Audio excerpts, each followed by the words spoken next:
Hello everyone, I'm Gurleen Singh, graduate from IIT Roorkee. I teach mathematics on my YouTube channel High Maths. And यहाँ पे आज मैं एक series लेके आ रहा हूँ आपके सामने which is centers of a triangle. So this is a very important topic of coordinate geometry. इस पे बहुत ज़्यादा questions पूछे जाते हैं जेई में. So this series will focus on primarily आपके basic strong करने के लिए जितने भी centers हमारे पास होते हैं one by one उन सबको discuss करेंगे. We'll start with the centroid, the basic one. So let's begin. सबसे पहले हम देखते हैं centroid होता क्या है. So centroid is the intersection of the medians of a triangle. This is called a centroid. Now what is a median? कईयों को इसमें confusion होता है. Median is basically कि अगर हमारे पास एक triangle है and एक line एक vertex से जाके दूसरी side को bisect कर रही है, that will become a median. So this is what it mean by median. तो यहाँ पे हम देख सकते हैं we have three medians AD, BE and CF. तो ये तीनों मीडियंस मैंने यहाँ पे लिख रखा है, these three are medians. ये जहां पे मीट कर रहे हैं, this point of intersection is called as the centroid. Okay, first of all, these three are concurrent. ठीक है, what do we mean by concurrent? They meet at the same point. तो कईयों को ये डाउट हो सकता है कि मे बी ये तीनों एक ही पॉइंट पे ना मीट करते हो. एक्चुअल में तीनों एंगल बाइसेक्टर्स, तीनों मीडियंस, तीनों ऑल्टीट्यूड्स, ठीक है, तीनों परपेंडिकुलर बाइसेक्टर्स सारे के सारे कॉन्करेंट्स होते हैं. Okay, in the case of a triangle all four of them are concurrent और उनके लिए हमारे पास स्पेशल सेंटर्स होते हैं. The point of intersection of medians is called as the centroid. So to begin with हम सेंट्रॉइड के coordinates निकालना सीखते हैं कि किस तरह से कोऑर्डिनेट्स आते कैसे हैं, उसका प्रूफ कैसे है. सो बेसिकली हमने मिड पॉइंट फॉर्मूला यहाँ पे यूज किया. तो मिड पॉइंट फॉर्मूला क्या कहता है कि अगर इसके b के कोऑर्डिनेट्स x2 y2 हैं, c के कोऑर्डिनेट्स x3 y3 हैं, तो d के कोऑर्डिनेट्स इनके मिड पॉइंट के कोऑर्डिनेट्स आ जाएंगे x2 + x3 by 2, y2 + y3 by 2. And उसके बाद अगर हमें कंसिडर करना है ये पॉइंट, हम तीन पॉइंट्स देख रहे हैं L, M and N which divide the three medians in the ratio 2:1. Actual में हम लास्ट में शो कर देंगे ये L, M और N तीनों सेम पॉइंट्स हैं which is G, which is the centroid. अब होता क्या है, centroid divides the median in the ratio 2:1. So what will apply here is कि हमें अब A के कोऑर्डिनेट्स पता है, हमें D के कोऑर्डिनेट्स पता है. We'll apply this ratio 2:1 and we'll use section formula to find the value of L over here. So section formula use करके जैसे ही हमने L के coordinates निकाले, we get x1 + x2 + x3 by 3, y1 + y2 + y3 by 3. And the same procedure if we repeat for M and we repeat for N, तो हमारे पास same ही coordinate बन रहे हैं.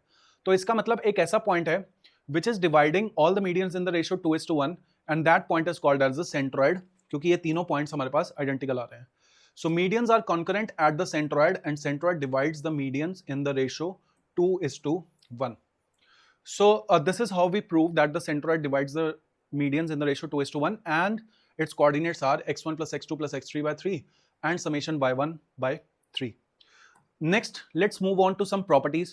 अब centroid की काफी सारी important properties होती हैं जो पूछ ली जाती हैं जेई में और बाकी सारे competitive exams में या IOQM लेवल में. तो ये सब चीजें आपको पता होनी चाहिए, बेसिक चीजें. If G is the centroid of a triangle ABC, then area of triangle GAB, तो इस ट्राइंगल का area is equal to area of triangle GCA, इस ट्राइंगल के एरिया के इक्वल होगा, is equal to area of triangle GBC, इसके equal होगा. And these all areas are equal to 1/3 of the area of triangle ABC. तो ये तीनों areas 1/3 के इक्वल होंगे and these three areas are equal to one another. Next, let's see the next property. अगर हमारे पास D, E and F, these are the midpoints of the sides, तो हमारे पास यहाँ पे D, E और F तीन midpoints हैं तीनों sides के. देन ये जो छोटे वाले हमारे पास चार ट्राइंगल्स बन रहे हैं, इनके एरियाज भी इक्वल होते हैं. तो इनके एरियाज भी आपस में इक्वल होते हैं and these are equal to 1/4 the total area of the triangle ABC. So this is the second property. Now this is not directly related to centroid, but actual में यहाँ पे ये midpoints हैं.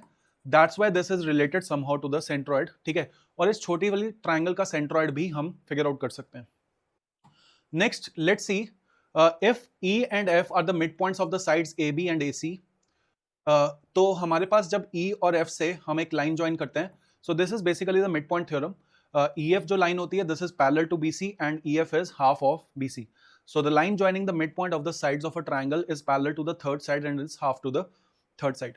तो ये सारी प्रॉपर्टीज हैं, ठीक है, जो मिड पॉइंट्स के साथ डील कर रही हैं, मीडियंस के साथ डील कर रही हैं, सेंट्रॉइड के साथ डील कर रही हैं.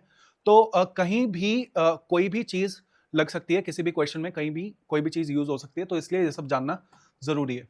Next is if a x1 y1 and b x2 y2 are two vertices of a triangle and g xy is the centroid, then हमारे पास थर्ड वर्टेक्स जो होता है उसके कोऑर्डिनेट्स हम सिंपली निकाल सकते हैं. ठीक है, this is not very difficult thing. ठीक है, वही है, g के कोऑर्डिनेट्स हमें पता है होते हैं a plus B plus C by 3. तो यहाँ बस हमने c निकालना है, तो यहाँ पे 3g minus a plus B कर दिया और उसके कोऑर्डिनेट्स को हमने यहाँ पे लिख लिया. तो ये शॉर्टकट मेथड है अगर आपको ये फॉर्मूला याद रखना है, वेल एंड गुड. ठीक है, otherwise directly you can apply the formula for centroid and get the answer. Next, let's move on to some questions. If AD is the median through the vertex of a triangle, then D divides BC in the ratio what? So हमारे पास AD है, this is the median through the vertex, very basic question. तो ये D BC को किस ratio में divide करता है? तो मीडियन की प्रॉपर्टी होती है कि वो ऑपोजिट साइड को बाइसेक्ट करता है. So the ratio will be 1:1. Next, let's see the ratio in which the centroid divides the median of a triangle is 2:1. So these are some basic concepts जो आपको पता होने चाहिए, very basic things about centroids, about medians, about the special points. तो इसी series में हम incentre, orthocentre, circumcentre, सारे एक्स सेंटर, इन सबको भी डिस्कस करने वाले हैं. Stay tuned for more. Thank you for watching.